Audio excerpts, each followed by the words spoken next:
Fresh na fresh from Dubai, guys. Kararating lang nito ngayon. Yes, sobrang late ko na sa trend. At least makakatim na rin tayo nito nag-viral na Dubai chocolate. So let's go, i-try na natin. So I have here the original Fix Dubai chocolate. And meron ding dalawang dupe or yung recreation na pareho ding pistachio. So try muna natin syempre itong original. Look at that, guys. So pretty. Dubai chocolate. Yan yung nakalagay. Sana all nag-Dubai. Thanks to Daddy. Actually, pasalubong to ni Daddy. Fresh na fresh. Ang mahal nga lang talaga niya, guys, sa Dubai bilhin. 3, 2, 1. Tada! The moment of truth.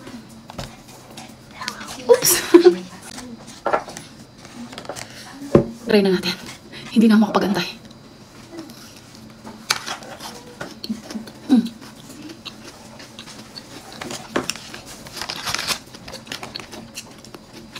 Sana naririnig yung crunch.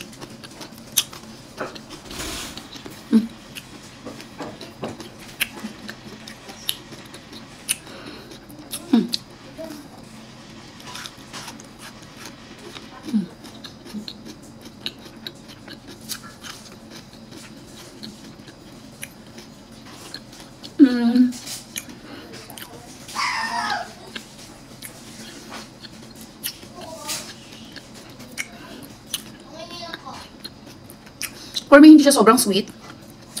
Sucks lang.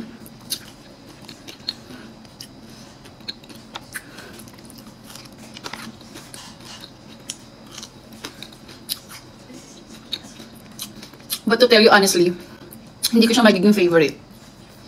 Para sa akin, okay lang yung lasa niya. Hindi ko siya hanap-hanapin. But at least, na-test natin. Unang-una, yung presyo niya sobrang expensive for me. Try naman natin yung mga dupe niya. Kung same lang ba ng lasa. Ito naman yung bubuksan natin. Ang brand naman nito is Tex.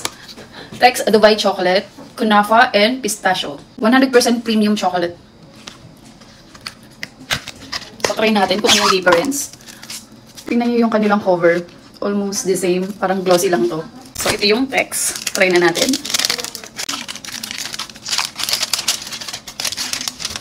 Look. Oh, tutunaw na siya. Ito yung original, ha. So, ayan. Yun yung pagkakaiba nila. Yung kulay. So, let's try. And mas manipis to. Compare sa original.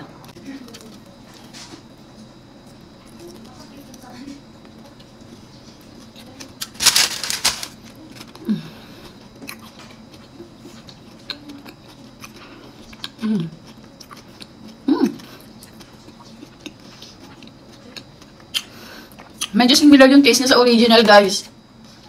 Pero hindi 100% ah. Pero almost.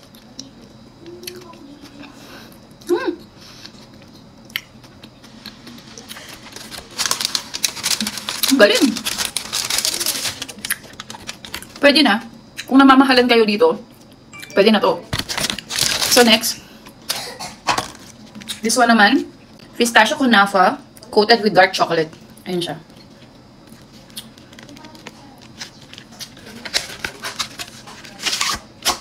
Metallic blue yung kanyang kulay. So, let's see. Tada! Ang cute ng kulay niya. Ay, may mga heart-heart pa siya, oh.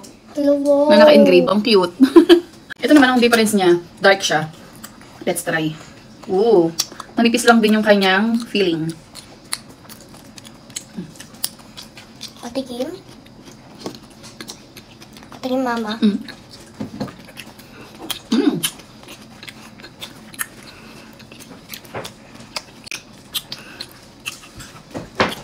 Sa kanilang dalawang dupe, mas matamis to. Mas close pa rin talaga yung lasa niya dun sa original. Yun lang guys, wala na akong oras. Thank you for watching. Bye!